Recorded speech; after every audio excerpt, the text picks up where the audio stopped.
And welcome back, everybody. Brad Radici here with you, and it's time for our Bulldog conversation. And while this guy needs no introduction, he is Mike Grace, the voice of the Samford Bulldogs. And before we get into what we're really going to talk about here, just tell me about your journey here at Samford, how long you've been here, and certainly how you've seen Samford Athletics grow over the years. Brad, I'm thrilled to have just wrapped up my 9th season as the voice of Samford football, that is, and working on my 8th season of Samford men's basketball now. And it was a God thing. I was never smart enough to put my love for radio, my love of sports together. God did that about 20 years ago with the advent of the sports radio format. I got a break there, and Coach Pat Sullivan called me out of the blue. We had some mutual friends, and when he took over as head coach here almost 10 years ago now, he called me one summer. I drove up here and met him for lunch and was the voice of the Bulldogs 2 hours later, and it's been a real blessing. Love it. Love every bit of it. Well, we're lucky to have you here, and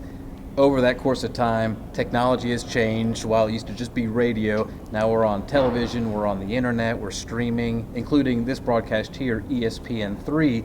We see what you do on the air, but boy, what a team you have behind the scenes. Well, and Brad, you're right about how it has grown. We've done video the whole time I've been here, but it's gone from what we called Samford Sports TV, that might be one camera, pointing left and right, no graphics, no replay, no anything, to where now we just wrapped up our first season of football on ESPN3. We're in the midst of our first season of both men's and women's basketball on ESPN3, in addition to a number of other sports that we're still doing on the SoCon Digital Network. But it doesn't happen without people behind the scenes. And we've got one full-time director of digital media. That's John McAfoose, who's been with us almost 6 months now, and he's a big part of that. But nothing we do is possible without our students. Right. And over the years, we've been able to establish relationships with yourself and especially Dr. Bernie Yankney and his entire staff under the Journalism and Mass Communications Department, to where on any given weekend, today, watching this broadcast, we've got about 15 Samford students who are helping push the buttons and run the cameras and run the replay and the graphics.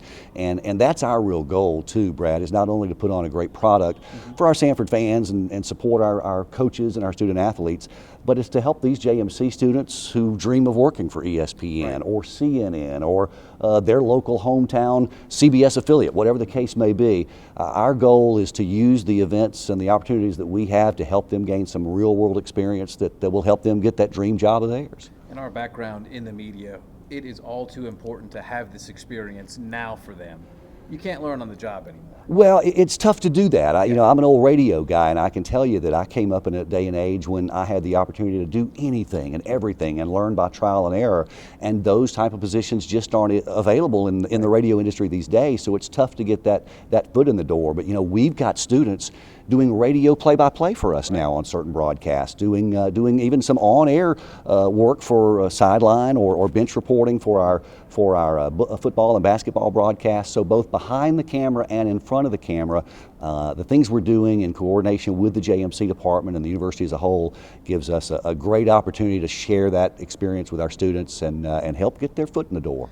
And I know for you love seeing the students when it all clicks and everything goes well. Well, I've got 3 kids of my own who my wife Carolyn and I managed to watch them go through the college process and earn their college degrees. Couldn't be prouder of them. We're both brand new grandparents. The new granddaughter Hattie's only about a month old. And so, so much of our joy now comes from our other 300 or so kids that we've adopted via our work with the Samford Sports Network and ESPN3, and watching them grow and develop and really develop that thirst and that desire to dream big and shoot for their dreams and go for it. And we're thrilled and blessed to be here to help them. Good deal. Mike Grace joining us, the voice of the Samford Bulldogs. Folks, more action right after this. Perfect. How about